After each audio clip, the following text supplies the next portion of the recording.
ulama, orang yang meninggal dunia itu Bu, yang ditungguin cuma 3.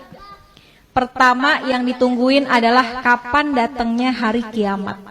Tuh yang ditungguin sama yang udah meninggal dunia. Kalau orang yang meninggal dunia orang soleh, ahli ibadah, sekalipun wafatnya udah puluhan tahun, ratusan tahun, tapi ketika dia di dalam kubur rasanya kayak cepet banget, nggak terasa.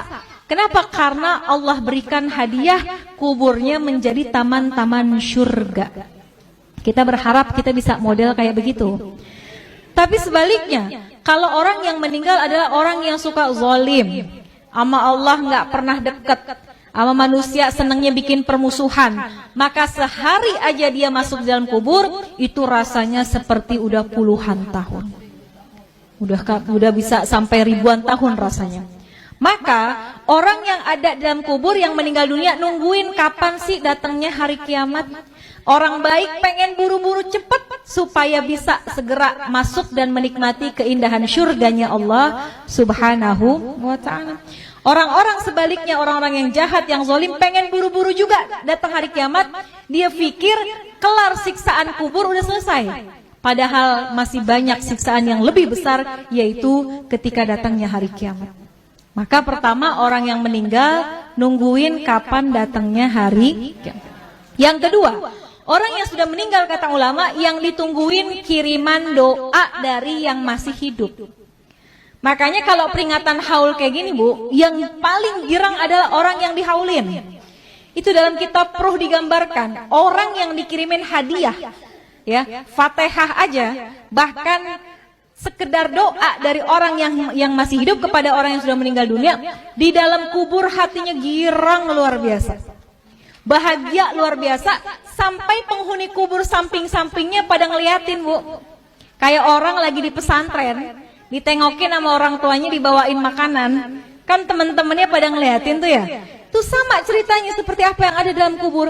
Kalau orang tua kita dikirimin Fatihah, dikirimin doa sama anaknya, maka girang banget hati orang tua kita. Tuh penghuni kubur lainnya pada ngintip. Kalau bahasa kita dikirimin apaan sih gitu ya. Maka mereka sangat menunggu kiriman doa daripada keluarganya yang masih hidup di dunia. Bahkan diceritain Bu, kalau yang ngirimin anaknya, keturunannya itu malaikat akan membawa doanya menggunakan nampan yang terbuat dari emas. Punya nggak nampan dari emas? Nggak ada. Tapi Masya Allah ketika kita meninggal dunia, malaikat hadirkan doa. Bisa jadi doa itu berupa ampunan, bisa jadi doa itu adalah rahmat yang dikirimkan oleh anak kita yang masih hidup di dunia. Maka yang ditunggu-tunggu itu doa. Makanya Bu, kenapa kita penting banget punya anak yang ngerti agama, supaya ketika kita meninggal dunia, Fatihah nggak lepas dari lisannya. Yasin yang dibaca dikirimkan pahalanya buat kita.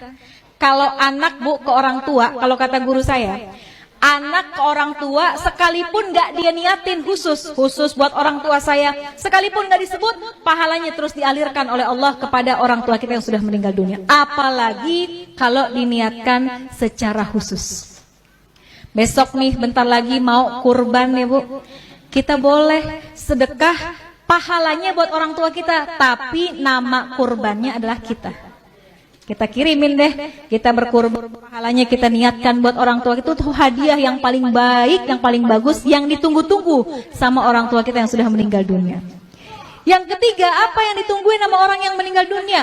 Kiriman laporan dari malaikat. Tuh malaikat itu Bu ngirimin laporan tentang anak cucu keturunannya. Kalau anak-anaknya pada soleh, solehah, pada ahli ibadah, orang tua kita girang di dalam kuburnya. Ya Allah, girang hatinya.